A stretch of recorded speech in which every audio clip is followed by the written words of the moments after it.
कता हो दाइ आज कताको यात्रा हो? आज नील कमलको सुटिङमा नीलमा राई बोडे भन्दा नास्तिर गणेश मन्दिरमा।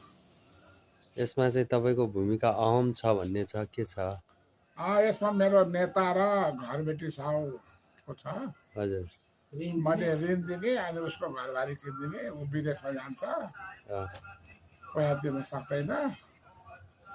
अनि अब गाउँघरमा बसेपछि साउमा पैसा भएपछि दुःखमा सहयोग गर्ने पर्यो।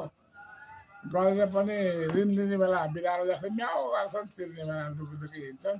तपाईँको त्यो ऋण दिने दाइले एउटा मेरो साथीले हिजो फोन गरेको थियो, क्यारेक्टरमै सानो गरिदिनु न त ल।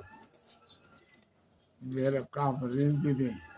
तिमीले समयमा पैसा सामा ब्याज तिरेनौ भने त्यसपछि मैले तिम्रो घरबारी किनिदिने अनि त्यसपछि गाउँबाट निकालेर राख्छु। धन्यवाद।